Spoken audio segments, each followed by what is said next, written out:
कल हमने यम के प्रकार पढ़े थे, आज हम नियम के प्रकार पढ़ेंगे। तो नियम को भी 5 भागों में बाँटा गया है, शौच, संतोष, तप, ईश्वर प्रणिधान और स्वाध्याय। तो ये जो 5 टाइप्स हैं नियम के, तो ये नियम के जो 5 टाइप हैं, अगर हम इसमें सबसे पहले लेते हैं ईश्वर प्रणिधान, तो ईश्वर प्रणिधान का मतलब क्या होता है कि हमें ऐसा मान के चलना कि जो कुछ भी हो रहा है, जो कुछ भी हम कर रहे हैं, वो सारा कुछ ईश्वर के अधीन है, ईश्वर कर रहा है। जो कि गीता में निष्काम कर्म की जो एक शिक्षा दी गई है कि अपने सारे कर्म और उनके सारे फलों को ईश्वर के प्रति समर्पित कर देना, ईश्वर प्रणिधान होता है। हर चीज में यही सोचना कि सारा अगर हम बोल रहे हैं तो वो भी ईश्वर ही उसका बोलने वाला है, हम सिर्फ माध्यम है। यदि हम कुछ कर रहे हैं तो ईश्वर ही कराने वाला है, हम सिर्फ माध्यम है। तो अपनी हर एक एक्टिविटी को, अपने हर एक चीज को ईश्वर के अधीन मानना और ईश्वर को ही समर्पित कर देना ईश्वर प्रणिधान होता है। अब ईश्वर प्रणिधान से फायदा क्या है? इससे सबसे बड़ा फायदा है कि जो मोक्ष मार्ग में रुकावट अहम तत्व होता है, वो नष्ट हो जाता है। क्योंकि जब भी हम सोचते हैं कि ये मैंने किया, इसका कर्ता मैं हूं, तभी वो अहम जागृत होता है। और जैसे ही अगर मैं का भाव हट जाए, तो ये जो अहम तत्व होता है, ये अपने आप ये विलुप्त हो जाता है कि जब मैं करने ही वाला नहीं हूं, तो मुझ में अहम किस बात का आएगा। तो जब नियम के अंतर्गत ईश्वर प्रणिधान को हम लेते हैं और अहम तत्व का विसर्जन होता है, तो मानव की चेतना ऑटोमेटिक ऊर्ध्वगामी होने लगती है। क्योंकि ये जो मैं या अहम तत्व है, ये चेतना के ऊर्ध्वगामी होने में भी एक रुकावट होता है। तो इसीलिए ये बहुत जरूरी है कि हम जो कुछ भी एक्टिविटी करें, जो भी करें, उन सब को हम ईश्वर के अधीन करके करें और ऐसा मान के चलें कि सारी चीजें जो है वो ईश्वर ही कर रहा है। हमारा किसी चीज पर कोई भी अधिकार नहीं है, या हम किसी भी चीज के कर्ता नहीं हैं, या हम किसी चीज, किसी भी कर्म के फल देने वाले नहीं हैं। क्योंकि ये 3 भाव ही होते हैं जो अहम को पैदा करते हैं। तो ईश्वर प्रणिधान नियम के अंतर्गत आता है, और इन शॉर्ट देखें तो अपने आप को ही पूरी तरह से ईश्वर के प्रति समर्पित कर देना ईश्वर प्रणिधान चलता है। ठीक है, नेक्स्ट हम आते हैं शौच। शौच का मतलब होता है,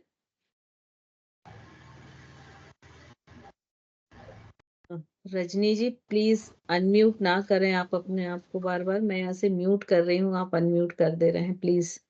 डिस्टर्ब हो रहा है सभी को। मैम मेरा अपने आप ओके ये पता नहीं क्या प्रॉब्लम।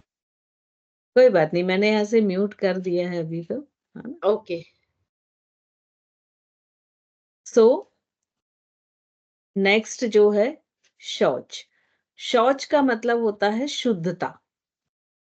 तो यहाँ जो शौच है, इसमें दोनों तरह की शुद्धताओं की बात की गई है, आंतरिक भी और बाह्य भी। तो बाह्य जो होता है उसमें मतलब हमारा शरीर, हमारा पूरी काया, और जितने भी हमारे जैसे दांत है, जिह्वा है, कान है, नाक है, इन सभी चीजों की सफाई। तो ये सब आ जाती है बाह्य शौच में या बाह्य सफाई में।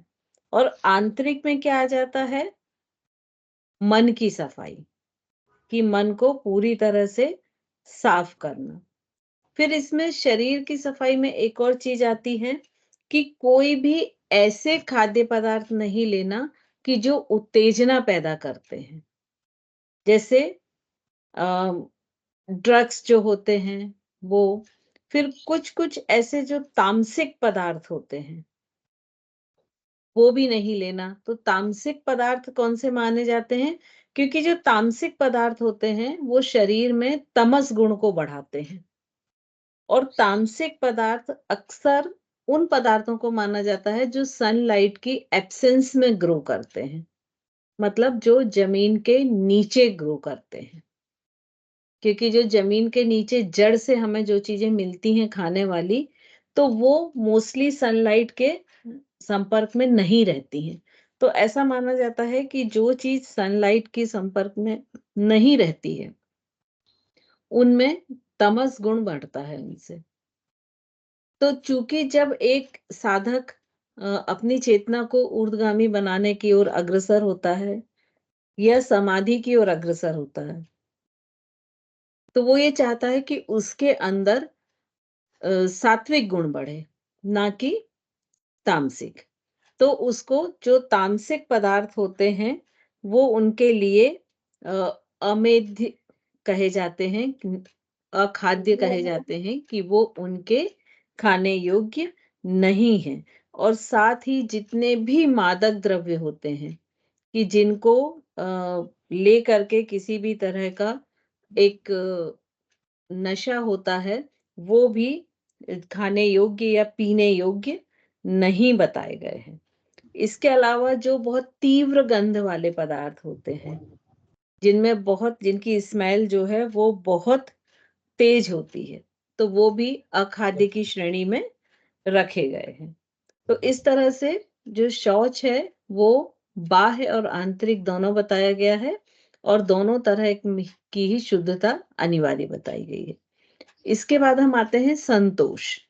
तो संतोष जब हम आते हैं, तो संतोष का मतलब होता है कि हमारे पास जो चीज है, जितनी चीज है, उसमें हम सुख की अनुभूति करें,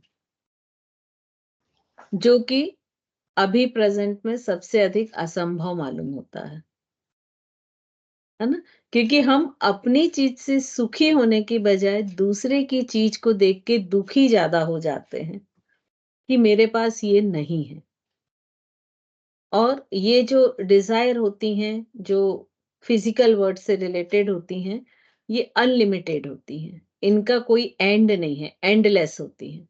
आप एक पूरी करो, तुरंत दूसरी आ जाएगी, और आपने अगर दूसरी को पूरा किया तो तीसरी आ जाएगी। फॉर एग्जाम्पल, मेरे पास फोन ही नहीं है, तो पहली तो डिजायर हुई, यार सबके हाथ में फोन है, काश मेरे में भी होता।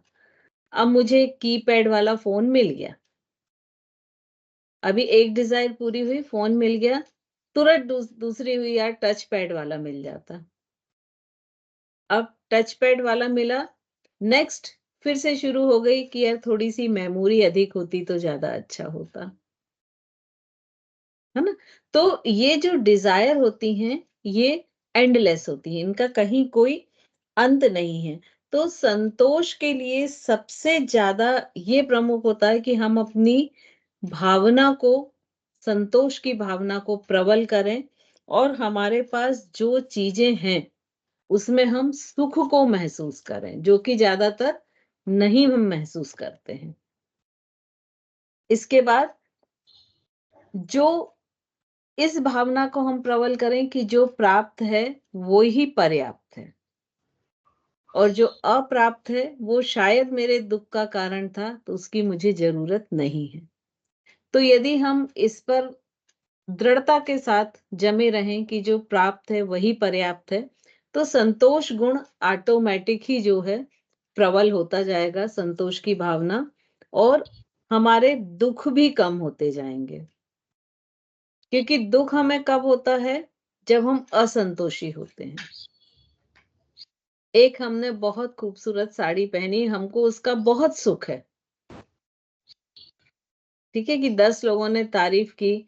अब थोड़ी देर में एक मेरी फ्रेंड आ गई जिसकी साड़ी मेरे से ज्यादा अच्छी थी, मेरे से महंगी थी। अब जो लोग तारीफ कर रहे थे वो उसकी करने लगे।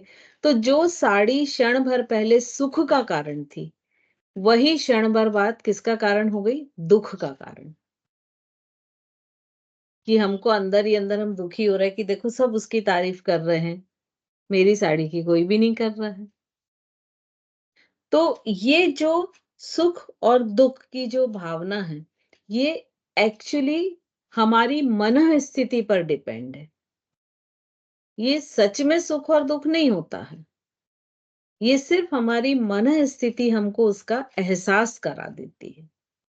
तो यदि हम संतोष की भावना को रखते हैं, तो बहुत सारे दुखों से हम बच पाएँगे। अब इसके बाद हम आते हैं तप। तप मतलब तप का यहाँ पर मतलब दिया है कि अपने शरीर को कष्ट सहने योग्य बनाना। छोटे-छोटे कष्टों से घबराना नहीं। शारीरिक सुख अगर मान लो नहीं मिलता है, तो अपने मन में विकृति नहीं लाना, नेगेटिविटी नहीं लाना, किसी दूसरे के प्रति नेगेटिव इमोशंस को जनरेट नहीं करना। इन सब को तप की श्रेणी में रखा गया है। और इसको भी तप की श्रेणी में रखा गया है कि आप जो वचन से कह रहे हैं, जो मन से कह रहे हैं, वो किसी के दिल दुखाने वाला ना हो। फिर उसके बाद में जैसे भूख-प्यास को सहन करना, उसको भी तप की श्रेणी में रखा है। तापमान ठंडा, गरम तापमान को सहन करना, वो भी तप की श्रेणी में है। इसके बाद जो अ, व्रत करते हैं या जो कई जैसे आसन आप कर रहे हैं, तो आसन में अगर आप किसी आसन में मान लीजिए 30 सेकंड रुक पाते हैं, तो 10 सेकंड और होल्ड करना, वो भी तप है। ठीक है? तो इस तरह तप की बहुत सारी डेफिनेशन है और इन सब डेफिनेशन के हिसाब से अगर ओवरऑल देखें तो सिर्फ एक ही चीज है कि अपनी विपरीत परिस्थिति को भी अपने अनुकूल बना लेना तप है। क्योंकि जब तक हमारे चारों ओर विपरीत परिस्थिति रहेंगी, वो आपके दुख का कारण रहेंगी। लेकिन यदि आप उसको अनुकूल बना लेते हैं, तो वो भले ही वो सुख का कारण ना हो, लेकिन वो दुख का कारण नहीं रहेंगी। तो इस तरह से तप की डेफिनेशन दी है। फिर स्वाध्याय। स्वाध्याय क्या होगा? स्वाध्याय के यहाँ पर 2 अर्थ रहते हैं। एक अर्थ तो है कि स्व अध्याय मतलब स्वयं का अध्ययन करना स्वाध्याय है। मैं कौन हूँ? कहाँ से आया हूँ? कहाँ जाऊँगा? मेरे जीवन का अंतिम लक्ष्य क्या है? क्यों मैं बार-बार जन्म ले रहा हूँ? तो ये सारे जो स्वयं का अध्ययन करते हैं या मान लीजिए मैंने किसी से कुछ कहा जिसको हम चिंतन मनन भी कह सकते हैं। तो ये जो खुद का अध्ययन करना स्वाध्याय की श्रेणी में आता है और दूसरा क्या होता है जो आगम है, जो ग्रंथ हैं, ऐसे ग्रंथ की जो अ, आध्यात्म के ग्रंथ हैं और जिनको बहुत अच्छा ग्रंथ माना गया है। उन ग्रंथों का अध्ययन करना भी स्वाध्याय की श्रेणी में आता है।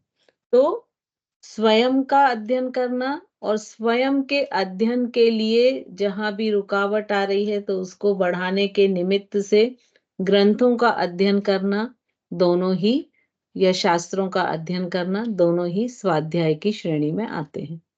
और स्वाध्याय क्यों ज़रूरी है? क्योंकि एक कहावत आप लोगों ने सुनी होगी कि जैसा आप साहित्य पढ़ेंगे वैसे आपके विचार होंगे या जिस तरह के आपके विचार होते हैं आप वैसा ही साहित्य पढ़ना पसंद करते हैं। दोनों एक दूसरे के पैरेलल हैं। तो यदि हम स्वाध्याय करेंगे, साहित्य अच्छा पढ़ेंगे, तो डेफिनेटली इसका मतलब क्या है कि विचार भी अच्छे होंगे। विचार से ही कर्म होते हैं। तो विचार ही हर कर्म की नींव होते हैं, तो आपके कर्म भी अच्छे होंगे। तो इसीलिए स्वाध्याय जीवन में बहुत अधिक ज़रूरी होता है। नेक्स्ट इसके बाद आता है आसन।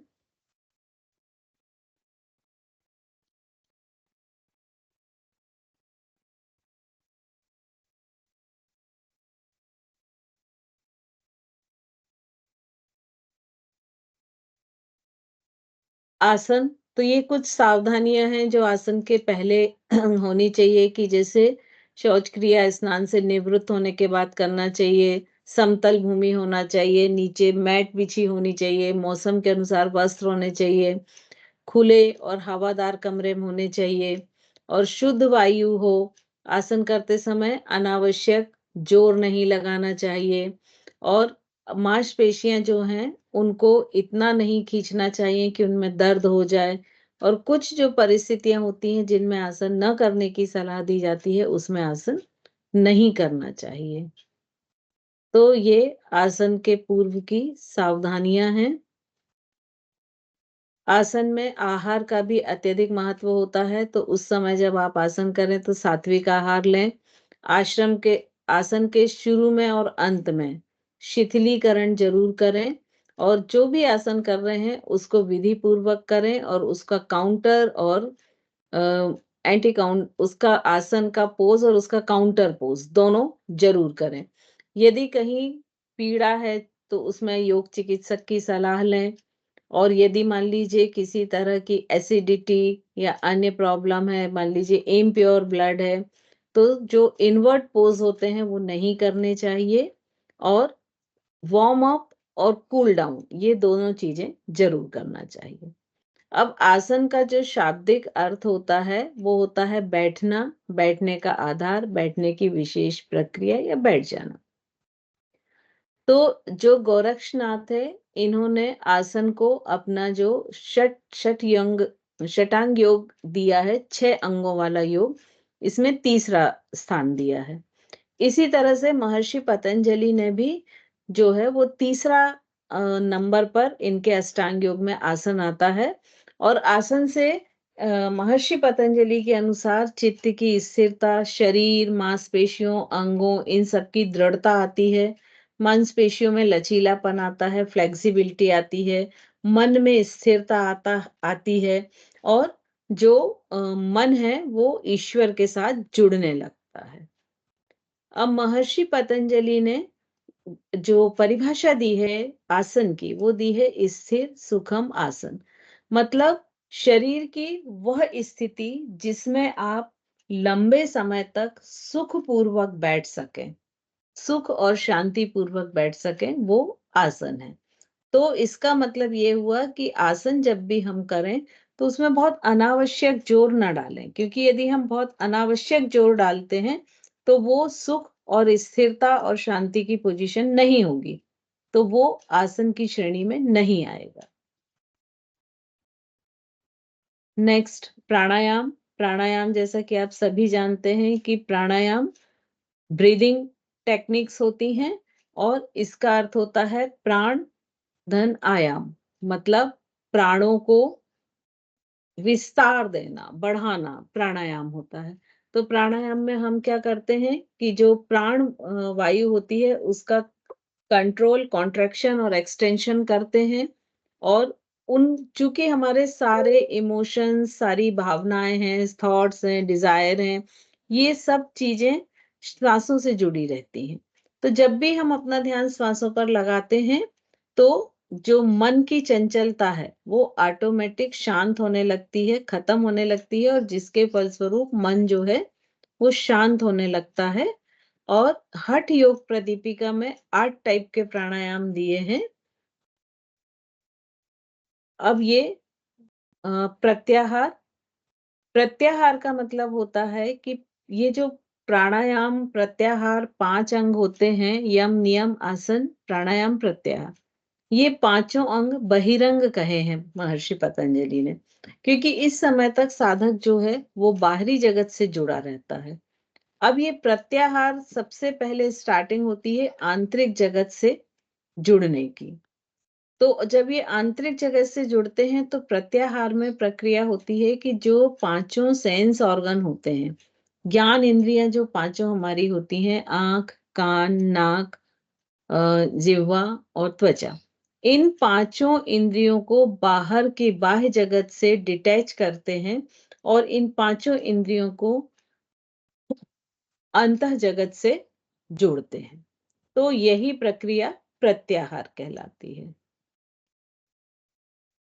इसके बाद 3 महर्षि पतंजलि ने आंतरिक या अंतरंग बताए हैं, जो कि हैं धारणा, ध्यान, समाधि।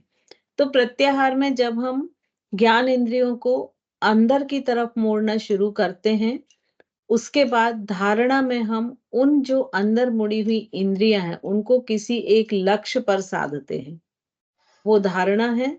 और जब उस लक्ष्य पर वो इंद्रियां सध जाती हैं, तो वो ध्यान है। और जब इंद्रियां इतनी सध जाती हैं कि उस लक्ष्य की भी जरूरत, उस ऑब्जेक्ट की भी जरूरत नहीं रह जाती है, तो वो समाधि है। तो इस तरह से ये 8 अंग हैं अष्टांग प्रणाम के। अब इसका धारणा, ध्यान, समाधि, इन सब का डिटेल अभी हम जब हठ योग पढ़ेंगे तो इनका और डिटेल आएगा, इसलिए इनको बहुत डिटेल में नहीं लिया है। लेकिन हठ योग में चूंकि यम नियम नहीं थे, तो इसलिए यम नियम को थोड़ा सा डिटेल में लिया था। ठीक है, तो कल से जो है हम हठ योग की शुरुआत करेंगे और उसको घेरण्य संहिता और हठ योग प्रदीपिका के अकॉर्डिंग जो है वो पढ़ेंगे। ठीक है, तो अष्टांग योग में यदि किसी को कोई प्रॉब्लम है तो वो पूछ सकता है। मैम सोच एक बार और एक्सप्लेन कर दीजिए। किसको? सोच। शौच। शौच मतलब होती है शुद्धता, शारीरिक शुद्धता और मानसिक शुद्धता, जिसको बाह्य शौच और अंतः शौच या आंतरिक शौच कहते हैं। बाह्य शौच में पूरे शरीर की शुद्धता आएगी, जैसे नहाना, दांत साफ करना, जिह्वा साफ करना, जो हमने षटकर्म में भी आपको ध्यान हो तो पढ़ा था, धोती के अंतर्गत, है ना। कान साफ करना, नाक साफ करना, नाखून काटना, ये सब बाह्य शौच में आएगा। साथ ही बाह्य शौच में हमारा भोजन आएगा, कि हम किस तरह का, जो साधक है वो किस तरह का भोजन ले रहा है, क्योंकि भोजन का एक पार्ट का महत्व उसके संस्कार पर या उसके विचारों पर पड़ता है ना। ये भी एक कहावत है कि जैसा हम अनाज खाते हैं वैसा मन होता है। और दूसरी आंतरिक शुद्धता होती है या आंतरिक शौच होता है, जो कि मन का होता है, कि मन को साफ करना, कि किसी तरह के नेगेटिव थॉट्स ना आए, नेगेटिविटी ना आए उसमें। अपने जितने भी पुराने जमे हुए अगर नेगेटिव थॉट्स हैं तो उन्हें भी दूर करना।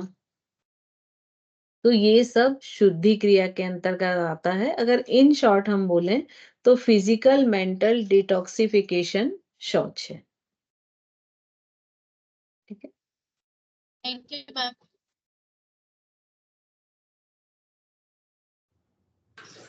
मैम प्रत्याहार को और समझा दीजिए, थोड़ा कम समझ में आया। प्रत्याहार का मतलब होता है कि हम अपने जो 5 हमारे 5 सेंस ऑर्गन्स होते हैं, कौन कौन से होते हैं? कान, नाक, आंख, जिह्वा और त्वचा। तो ये पांचों जो सेंस ऑर्गन्स होते हैं, जिनको ज्ञान इंद्रियां हम बोलते हैं, इनको हम अपने सारे जीवन में बाह्य जगत से जोड़ के रखते हैं। जैसे आंखें हैं, तो हम हमेशा बाहर ही देखते हैं ना, कि आपके आसपास क्या हो रहा है चारों तरफ। ये पेंटिंग अच्छी है, वो मूवी अच्छी है, वो ड्रेस अच्छी है, तो हम आंखों को बाह्य जगत से जोड़ के रखते हैं। नासिका को देखें तो हम हमेशा बाहर की जो स्मेल होती है, ये परफ्यूम अच्छा है या कहीं से निकले तो ये बैड स्मेल है, या इस खाने की बहुत अच्छी स्मेल आ रही है, तो हम अपनी नासिका को भी बाहर की जितनी भी प्रकार की गंध होती हैं उनसे जोड़ के रखते हैं, चाहे वो अच्छी हो चाहे वो बुरी हो। इसके बाद कान लें, तो कान भी हम हमेशा बाहर से जो ध्वनियां आ रही हैं उनको हम सुनने की कोशिश करते हैं। जिह्वा लें, तो जो भी चीज हम मुंह में डाल रहे हैं उसका हम टेस्ट फील करते हैं। त्वचा है, तो जो भी बाहरी स्पर्श है, जैसे यहाँ आकर एक मक्खी या मच्छर बैठा या हमने टच किया या किसी और ने टच किया, या कोई हमने ड्रेस पहनी तो उसका टच कैसा है, ठीक है ना। तो या मौसम का जो असर है, तो हम इन शॉर्ट की जितने भी बाह्य जगत की एक्टिविटी होती है, हमारे पांचों सेंस ऑर्गन हमेशा उससे ही जुड़े हुए होते हैं। जो भी आज हमारी एज है उतने साल तक हमने सिर्फ बाहर से जोड़ के रखा। इनको अंदर की तरफ टर्न करना, मतलब जो आउटर वर्ल्ड है उससे डिटैच कर लेना और इनर वर्ल्ड से जोड़ना, प्रत्याहार है। इनर वर्ड से कैसे जोड़ना, जैसे कान है, तो हम अगर कान बंद कर लें तो हमारे शरीर के अंदर भी साउंड है, जैसे हार्ट बीट, है ना, या मान लीजिए ब्लड फ्लो होता है, तो उसके जो एक फ्लो होने से जो फ्रिक्शन क्रिएट होता है, तो ऐसे हमारे अंदर भी बहुत सारे साउंड है। तो अंदर के साउंड को सुनने की कोशिश करना। अगर आंखें हैं तो आंखें बंद करके आज्ञा चक्र पर अंदर की या किसी और चीजों को देखने की कोशिश करना। नाक है तो हमारे अंदर भी एक स्मेल होती है, उसे फील करना। जो हमारे सलाइवा और बाकी चीजों का जो एक टेस्ट होता है, उसको फील करने की कोशिश करना। जैसे मान लीजिए हमारी हमारी नासिका है, तो अगर यहाँ कोई हवा टकरा रही है, तो वैसे जो इसका इनर वॉल है, उसमें भी जब हवा जाएगी तो टच सेंस होगा। तो जो हमारे इनर वॉल्स हैं, उनमें टच को, टेम्परेचर को फील करने की कोशिश करना। तो सारे अपने जो सेंस ऑर्गन्स हैं, उसको आउटर वर्ल्ड से डिटैच करके इंटरनल वर्ल्ड से जोड़ देना ही प्रत्याहार है। Thank you ma'am. Welcome.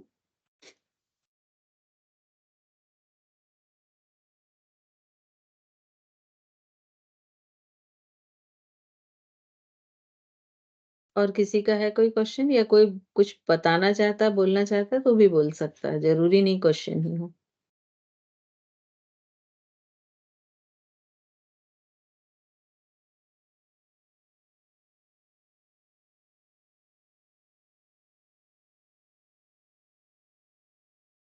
Ma'am अगर किसी का नहीं है तो मैं एक चीज डिस्कस करना चाहती हूँ।